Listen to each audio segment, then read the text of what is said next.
Pemirsa, Ketua Umum PDIP Megawati Soekarnoputri meminta agar nomor urut parpol permanen di pemilu 2024. Namun usulan tersebut menimbulkan polemik khususnya pada partai peserta pemilu yang baru karena dinilai menimbulkan ketidakadilan. Bersama saya David Silahoy, Anda menyaksikan MNC News Prime.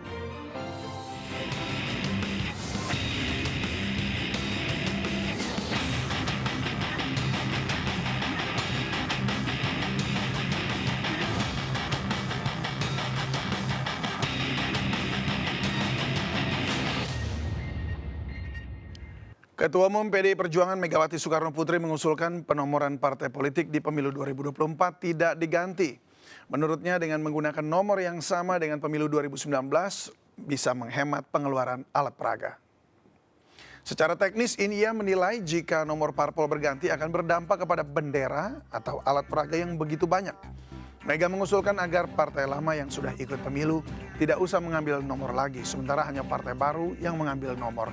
Ia pun mengaku sudah mengusulkan hal itu ke KPU dan Bawaslu.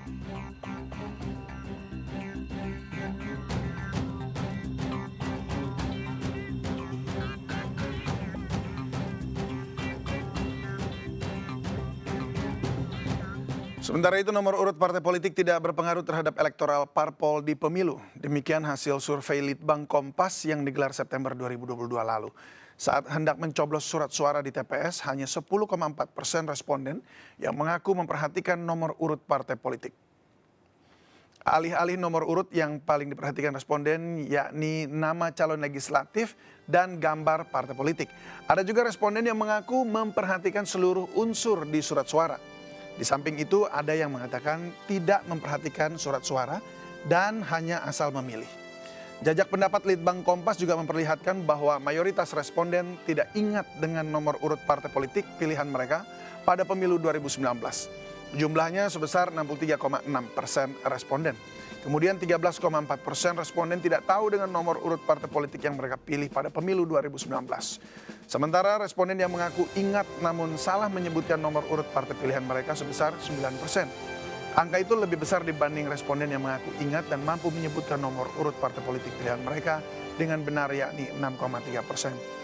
Saat ditanya apakah setuju jika pada pemilu 2024 partai politik kembali menggunakan nomor urut yang sama dengan pemilu 2019, sebanyak 66,4% responden mengaku setuju. Lalu 25% responden mengaku tidak setuju.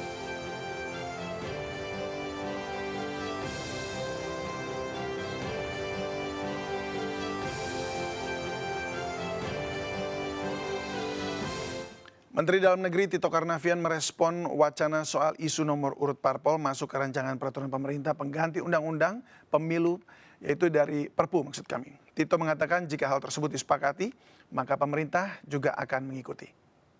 Tito mengatakan isu nomor urut parpol masuk Perpu pemilu masih bersifat teknis. Ia menyebut pihaknya akan membahas perihal nomor undian parpol dalam pemilu bersama dengan jajaran pemerintah. Kendati begitu, Tito mengakui bahwa usulan nomor urut parpol tersebut memang kurang substansif. Sebab menurutnya Perpu Pemilu dicanangkan fokus untuk mengakomodasi 4 provinsi baru untuk bisa ikut pemilu 2024 yaitu Papua Pegunungan, Papua Tengah, Papua Selatan, dan Papua Barat Daya.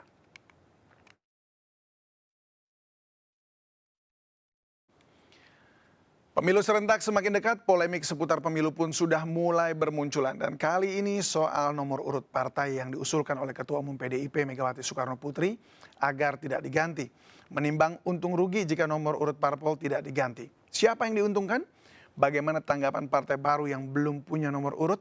Untuk membahasnya lebih dalam sudah bergabung bersama kami di studio Ruhut Sitompul, politikus PDIP, dan Ray Rangkuti, Direktur Lingkar Madani, dan juga ada Said Iqbal, Presiden Partai Buruh, dan Heri Budianto, Ketua DPP Partai Perindo Bidang Politik dan Kebijakan Publik. Selamat malam Bapak-Bapak. Malam. Selamat malam semuanya. Ya, terima kasih sudah bersama kami saat ini. Sehat semua Bapak-Bapak ya? Sehat. Syukurlah kalau begitu. Saya mau ke Bang Said dulu. Bang Said, memangnya kenapa Bang Said kalau nomor urut parpol ini nggak dikocok ulang? Ya, ini masalah tentang rasa keadilan ya. Setiap 5 tahun perintah konstitusi adalah pemilu. Kemudian dibentuklah lembaga penyelenggara pemilu yang kita sebut Komisi Pemilihan Umum KPU. Pada saat pemilihan umum 5 tahun sekali, setiap partai politik baik partai politik yang di parlemen, non parlemen maupun partai politik baru harus diperlakukan adil yang sama. Kan azas pemilu jujur dan adil. Nah, dengan demikian maka kan KPU kemudian tetap meminta partai parlemen atau kita kenal dengan partai lama, non parlemen walaupun lama tapi tidak di parlemen, mengikuti verifikasi administrasi.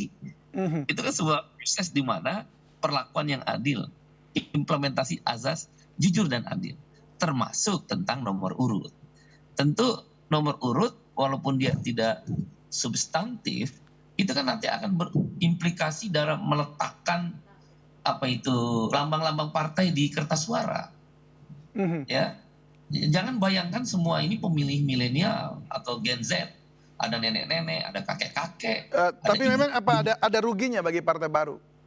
ya jelas dong kalau ditempatkan di tempat posisi yang apa namanya di kertas suara itu tidak strategis lah tanda petik, tentu kader-kader partai buruh atau simpatisan partai buruh atau buruh-buruh, petani-petani, kelas pekerja yang akan memilih apa namanya partai buruh di dalam kertas suara itu akan mengalami kesulitan. Oke, Oleh Bang. karena itu ini letaknya yang paling enak kan atas kiri, atas kanan, bawah kiri, bawah kanan. Ya berarti Itu kan menentukan nomor urut. posisi juga dong ya berarti ya Bang Said ya. Bang Ruhut gimana nih? Iya. Ketua umumnya mengusulkan untuk tidak perlu dikocok ulang kecuali untuk partai baru. Kenapa demikian? Kita sebenarnya berterima kasih kepada Ketua Umum kami Ibu Megawati Soekarno Putri. Kenapa saya katakan demikian? Disinilah ide cemerlang beliau mengingat suasana ekonomi dunia sekarang. Begitu juga kita perlunya penghematan. Kenapa saya katakan demikian? Kan kita tahu bukan hanya pemilu, Munas, Rakernas, Rapimnas itu kan selalu bikin bendera. Sudah ada nomor partainya. Ya, bayangkanlah misalnya baru dibikin tahunnya sudah diganti lagi. Itu biayanya cukup besar. Tapi walaupun demikian, kami bisa mengerti dengan sahabat kami dari Partai Buruh, Mas Iqbal ya. Sekarang apa yang dikatakan Mas Iqbal karena kan beliau kan belum merasakan karena baru sekarang ikut kan. Karena kalau berbicara nanti 5 tahun lagi dia percaya juga gede loh Mas Iqbal. Waduh mah gede banget Mas. Kita kalau harus bikin lagi nomor baru ya dan ya kan kita negara yang ideologi Pancasila, kita percaya kepada yang Maha Kuasa Tuhan, kita tidak tergantung dengan huruf-huruf, angka-angka, ya.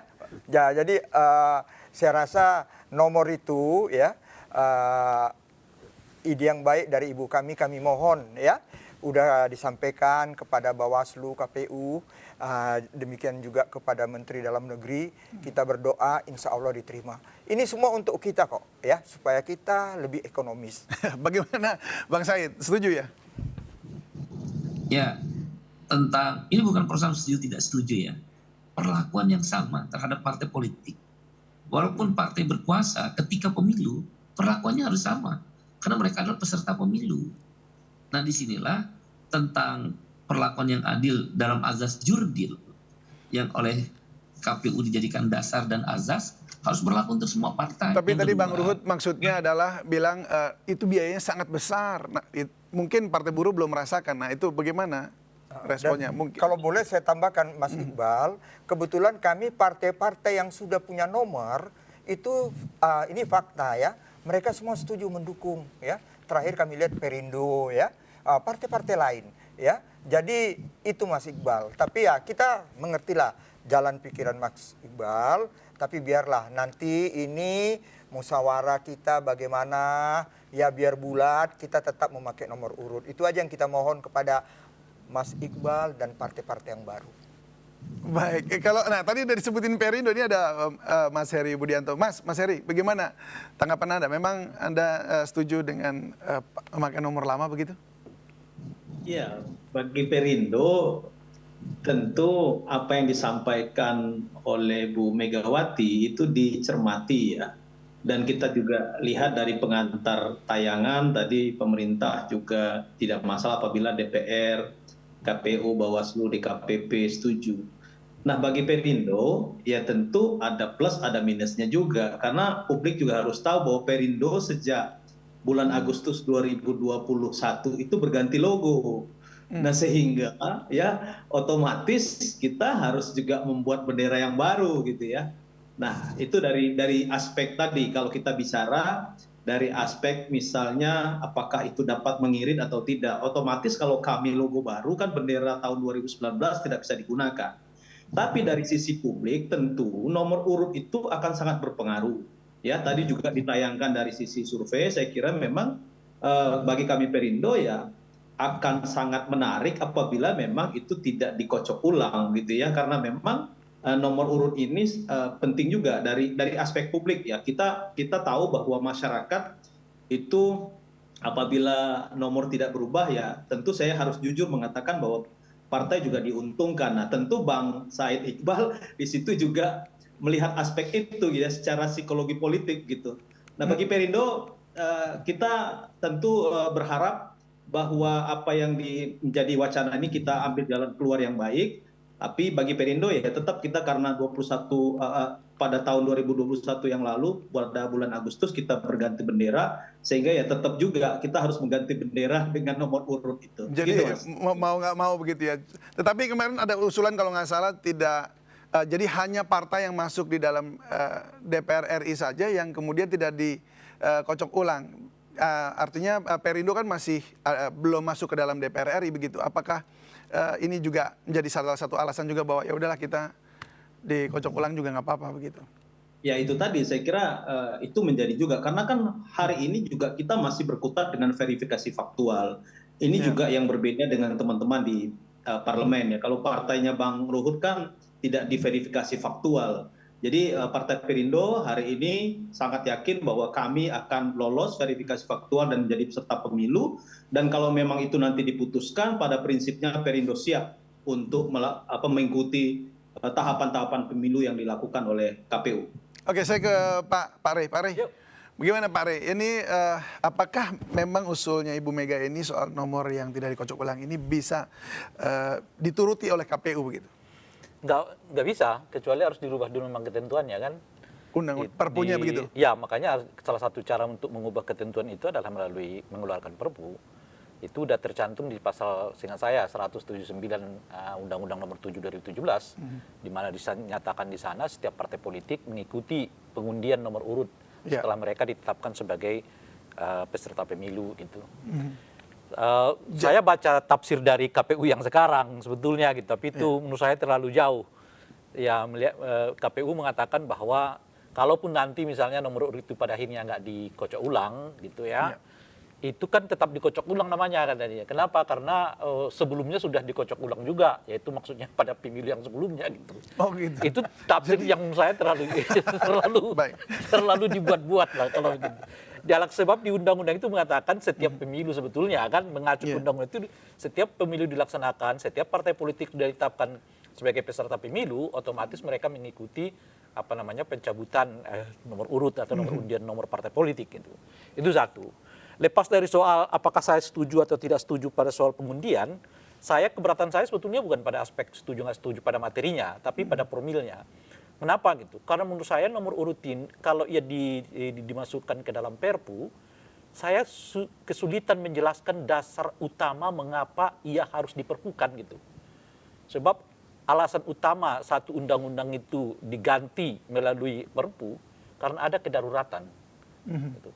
Ada sesuatu yang memaksa ya mengakibatkan dikeluarkannya Perpu dan Perpu itu kemudian diberlakukan sebelum dinyatakan berlaku ya oleh kesepakatan politik itu. Nah, saya tidak melihat ini kan kalau kita baca kembali ada 5 usulan ini sekarang kan di dalam rencana pembuatan Perpu, yang paling utama itu kan 2. Pertama adalah soal jumlah anggota DPR yang kursi DPR yang bertambah, itu otomatis dengan soal dapil ya kan di daerah-daerah pemilihan kita yang sekarang ini gitu ya. Dan dengan sendirinya juga jumlah anggota DPD juga yang bertambah karena ada 3 daerah baru gitu. Itu 4 daerah baru sekarang, ya itu otomatis gitu. Nah, di luar itu ada poin yang ketiga yaitu soal masa jabatan penyelenggara pemilu. tiga ini, dua khususnya yang soal dapil dan soal jumlah kursi itu, saya masih bisa memahami alasan kedaruratannya. Oke. Gitu. Karena kalau nggak ada aturan yang mengatakan dapil baru dan menambah kursi di DPR itu, kacau balau ini semua, gitu loh kira-kira kan. Demo nanti yang di sana ya. Dan nggak bisa Nggak bisa dimasukkan karena juga. kursinya cuma segitu Iya, betul. gitu ya. Sementara dapil itu dibuat di dalam undang-undang, alokasi kursi juga dibuat di dalam ketentuan PKPU gitu. Kalau kemudian ini nggak ada dasarnya, gimana ngaturnya gitu. Nah, sementara Nah, yang ini sementara urusan soal nomor urut, urut. apa daruratnya? Nah, apa itu daruratnya, Bang? Nah, ini mesti nanya ke Bang Ruhut juga. Cuma mungkin sebelum Bang Ruhut menjawab ini ya, kita akan jeda dulu sejenak, pemirsa. Tetaplah bersama kami di MNC News Prime. Kami akan kembali usai jeda berikut.